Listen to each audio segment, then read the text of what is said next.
Friends, अब हमारे पास question है, show that any positive odd integer is of the form 6q + 1, 6q + 3 और 6q + 5 where q is some integer.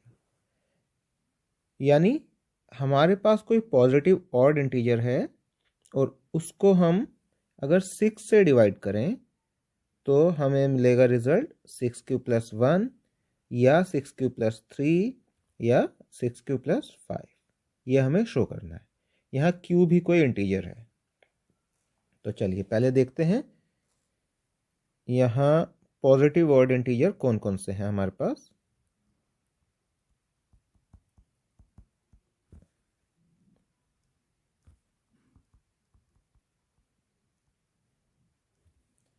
Positive odd integer हैं friends 1, 3, 5, 7, 9, 11, 13, 15, 17, 19 and so on.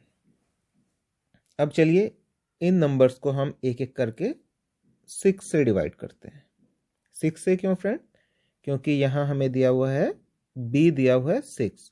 Euclid division lemma याद होगा, जहाँ होता था a = b q + r। a हमारा कोई positive odd integer है, b 6, q quotient and remainder या तो 1 होगा या 3 होगा या 5 होगा। यही हमें शो करना है। तो चलिए एक एक करके इन नंबर्स को हम 6 से डिवाइड करके देखते हैं रिजल्ट क्या मिलता है हमें। 1 को हम 6 से डिवाइड करते हैं तो 6 0, क्योंकि 1 से बड़ा हो जाएगा 0, रिमाइंडर बचा 1। अब 3 को करते हैं 6 से डिवाइड तो 6 0 0, रिमाइंडर बचा 3। अब 5 को करते हैं तो 6 0 0, रिमाइंडर 5। अब ऐसे ही हम 7 को डिवाइड करके देखें तो 7 को 6 से डिवाइड करें, 6 1 = 6 और रिमाइंडर आ गया 1। फिर 9 को करते हैं, 9 को 6 से डिवाइड किया तो 6 1 = 6 और रिमाइंडर बच गया 3। 11 को करके देखें तो 6 1 = 6 और रिमाइंडर बचा 11 - 6 5। इसी तरह हम 13 को करके देख सकते हैं। 13 को अगर हम 6 से डिवाइड करें तो 6 2 = 12 और रिमाइंडर बचा 1। 15 को देखें, 6 2 = 12 और रिमाइंडर बचा 3। फिर अगला नंबर है 17। 17 को अगर मैं डिवाइड करूं 6 से तो हमें मिलता है 6 2 = 12 और रिमाइंडर बचा 5। तो यहाँ हम देख सकते हैं फ्रेंड्स, इन तीनों केसेस में रिमाइंडर क्या है 1 1 1। यहाँ हम ध्यान दें तो रिमाइंडर है 3 3 3 और यहाँ हमने देखा तो रिमाइंडर सब में 5 है। इन 3 रिमाइंडर्स के सिवा हमें कोई और रिमाइंडर नहीं मिला। तो हम किस कंक्लूजन पे पहुंचते हैं? हमें कंक्लूजन मिलता है कि हर 3 नंबर्स के बाद, हर 3 ऑड नंबर्स के बाद रिमाइंडर रिपीट होना शुरू हो जाता है। जब हमने 1 को डिवाइड किया 6 से तो हमें रिमाइंडर मिला 1, 3 को डिवाइड किया तो रिमाइंडर मिला 3, 5 को हमने 6 से डिवाइड किया तो हमें रिमाइंडर मिला 5। उसके बाद फिर अगला नंबर यानी 3 के बाद फिर रिपीट हुआ तो रिमाइंडर रिपीट होने शुरू हो गए। तो अगर हम देखें तो यहाँ हमें dividend = divisor multiply by quotient plus remainder, यही मिला।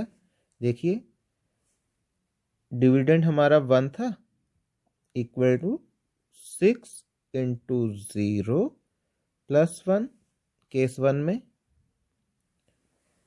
दूसरे केस में 7 equal to 6 into 1 plus 1, 13 equal to 6 into 2 plus 1। इसी तरह इनको देखें तो 3 equal to 6 into 0 plus 3,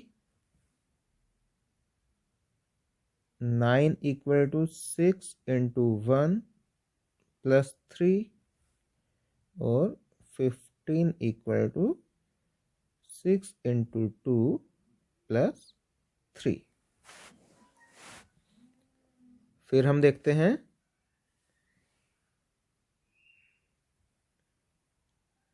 5 equal to 6 into 0 plus 5, 11 equal to 6 into 1 plus 5 और 17 equal to 6 into 2 plus 5। Clear? तो यहाँ हमें दिखा कि हर 3 ऑड नंबर के बाद रिमाइंडर रिपीट होने शुरू हो गए। और ये जो हमें मिली फॉर्म, इनकी फॉर्म जो मिलती है 6q प्लस 1 या 6q प्लस 3 या 6q प्लस 5। इन 3 फॉर्म्स के सिवा हमें कोई और फॉर्म नज़र नहीं आई। तो हम कह सकते हैं कि कोई भी पॉजिटिव ऑड इंटीजर या तो 6q प्लस 1 की फॉर्म में होता है, या 6q प्लस 3 की फॉर्म में होता है, या 6q प्लस 5 की फॉर्म में होता है। ये तो रहा हमने इसको किस तरह से समझा है। अब हम इस क्वेश्चन को इस तरह से करेंगे जैसे हमें एग्जाम में लिखना है। तो इसको हम लिखेंगे let A be any positive integer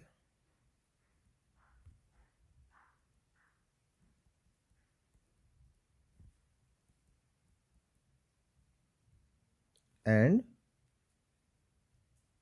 b equal to 6, क्योंकि हमें मालूम है कि a equal to B Q plus R होता है। आर या तो 0 होता है या 0 से बड़ा, लेकिन आर बी से छोटा होता है। तो इस केस में क्योंकि b हमारा 6 है तो हमें r या तो 0 से बड़ा होगा या 0 के बराबर, लेकिन 6 से छोटा होगा। तो r क्या क्या हो सकते हैं? r हो सकता है या तो 0, 1, 2, 3, 4 या 5। 6 नहीं, क्योंकि 6 से छोटा होगा। तो वेरियस पॉसिबिलिटीज ऑफ ए क्या है यहाँ पर?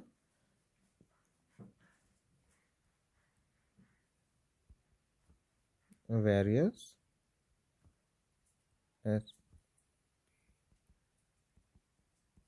पॉसिबिलिटीज ऑफ ए हमें क्या मिलेंगी? ए हो सकता है 6q प्लस 0, या ए हो सकता है 6q प्लस 1, या ए हो सकता है 6q प्लस 2, या ए हो सकता है 6q प्लस 3, या फिर ए हो सकता है 6q प्लस 4, या ए हो सकता है 6q प्लस 5। इसके सिवा तो ए कुछ और नहीं हो सकता। अब इनमें देखते हैं कि कौन कौन से नंबर्स हैं जो 2 से डिवाइड हो सकते हैं। तो जो नंबर 2 से डिवाइड हो जाते हैं वो तो इवन नंबर हो गए। इस नंबर को अगर मैं देखूं तो इसको हम लिख सकते हैं 2 3q प्लस 0, 2 कॉमन ले लिया। इसको तो हम कुछ ऐसा कर नहीं सकते। अब इस नंबर को हम लिख सकते हैं 2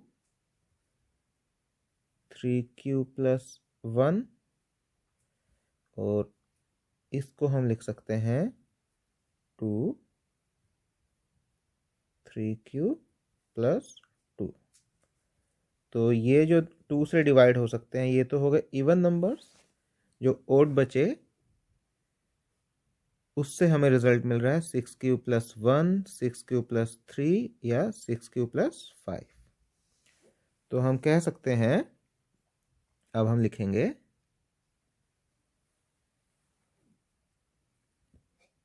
so we can conclude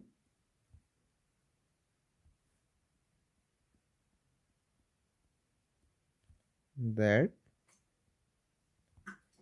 a will be odd positive integer